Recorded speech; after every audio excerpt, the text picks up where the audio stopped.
شروع اللہ کا نام لے کر جو بڑا مہربان نہایت رحم والا ہے۔ نون، قلم کی اور جو کچھ لکھنے والے لکھتے ہیں اس کی قسم کہ اے پیغمبر صلی اللہ علیہ وآلہ وسلم، تم اپنے پروردگار کے فضل سے دیوانے نہیں ہو، اور بے شک تمہارے لیے بے انتہا اجر ہے، اور یقیناً تم اخلاق کے اعلی مرتبے پر ہو۔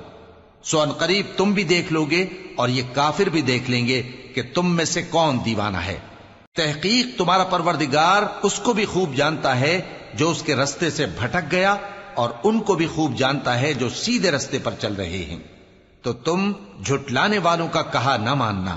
یہ لوگ چاہتے ہیں کہ تم نرمی اختیار کرو تو یہ بھی نرم ہو جائیں، اور کسی ایسے شخص کے کہے میں نہ آ جانا جو بہت قسمیں کھانے والا ہے، ذلیل ہے، شرارت سے اشارے کرنے والا، لگائی بجھائی کرنے والا، مال دینے میں بڑا بخیل، حد سے بڑھا ہوا بدکار، سخت خو اور اس کے علاوہ بدذات ہے، اس سبب سے کہ مال اور بیٹے رکھتا ہے۔ جب اس کو ہماری آیتیں پڑھ کر سنائی جاتی ہیں تو کہتا ہے کہ یہ اگلے لوگوں کے افسانے ہیں، ہم ان قریب اس کی اونچی ناک پر داغ لگائیں گے۔ ہم نے ان لوگوں کی اسی طرح آزمائش کی ہے جس طرح باغ والوں کی آزمائش کی تھی، جب انہوں نے قسمیں کھا کھا کر کہا کہ صبح ہوتے ہوتے ہم اس کا میوہ توڑ لیں گے، اور انشاءاللہ نہ کہا۔ سو وہ ابھی سو ہی رہے تھے کہ تمہارے پروردگار کی طرف سے راتوں رات اس پر ایک آفت پھر گئی، تو وہ ایسا ہو گیا جیسے کٹی ہوئی کھیتی۔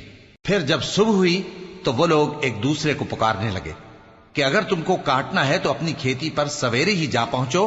سو وہ چل پڑے اور آپس میں چپکے کہتے جاتے تھے کہ آج وہاں تمہارے پاس کوئی فقیر نہ آنے پائے، اور کوشش کے ساتھ سویرے ہی جا پہنچے، گویا پیداوار پر قادر ہیں۔ پھر جب انہوں نے باغ کو دیکھا تو ویران، کہنے لگے کہ ہم رستہ بھول گئے ہیں، نہیں بلکہ ہم بے نصیب ہو گئے۔ ایک جو ان میں سمجھدار تھا بولا، کیا میں نے تم سے نہیں کہا تھا کہ تم تسبیح کیوں نہیں کرتے؟ دوسرے کہنے لگے کہ ہمارا پروردگار پاک ہے، بے شک ہم ہی قصوروار تھے۔ پھر لگے ایک دوسرے کی طرف رخ کر کے ملامت کرنے، کہنے لگے ہائے شامت، ہم ہی حد سے بڑھ گئے تھے، امید ہے کہ ہمارا پروردگار اس کے بدلے میں ہمیں اس سے بہتر باغ عنایت کرے۔ ہم اپنے پروردگار کی طرف رجوع کرتے ہیں، دیکھو عذاب یوں ہوتا ہے، اور آخرت کا عذاب سب سے بڑھ کر ہوگا، کاش یہ لوگ جانتے ہوتے۔ پرہیزگاروں کے لیے ان کے پروردگار کے ہاں نعمت کے باغ ہیں۔ کیا ہم فرما برداروں کو نافرمانوں کی طرح نعمتوں سے محروم کر دیں گے؟ تمہیں کیا ہو گیا ہے؟ کیسی تجویزیں کرتے ہو؟ کیا تمہارے پاس کوئی کتاب ہے جس میں یہ بات پڑھتے ہو کہ جو چیز تم پسند کرو گے وہ تم کو ضرور ملے گی؟ یا تم نے ہم سے قسمیں لے رکھی ہیں جو قیامت کے دن تک چلی جائیں گی کہ جو کچھ تم طے کر لو گے وہ تمہارا ہوگا؟ ان سے پوچھو کہ ان میں سے کون اس کا ذمہ لیتا ہے؟ کیا اس قول میں ان کے کچھ شریک ہیں؟ اگر یہ سچے ہیں تو اپنے شریکوں کو لے آئیں۔ جس دن پنڈلی سے کپڑا اٹھا دیا جائے گا اور کفار سجدے کے لیے بلائے جائیں گے، پھر وہ سجدہ نہ کر سکیں گے، ان کی آنکھیں جھکی ہوئی ہوں گی اور ان پر ذلت چھا رہی ہوگی، حالانکہ پہلے اس وقت سجدے کے لیے بلائے جاتے تھے جبکہ وہ صحیح و سالم تھے۔ سو مجھ کو اس کلام کے جھٹلانے والوں سے سمجھ لینے دو، ہم ان کو آہستہ آہستہ ایسے طریق سے پکڑیں گے کہ ان کو خبر بھی نہ ہوگی، اور میں ان کو مہلت دیے جاتا ہوں، میرا داؤں بڑا مضبوط ہے۔ اے نبی، کیا تم ان سے کچھ معاوضہ مانگتے ہو کہ ان پر تاوان کا بوجھ پڑ رہا ہے، یا ان کے پاس غیب کی خبر ہے کہ اسے لکھتے جاتے ہیں؟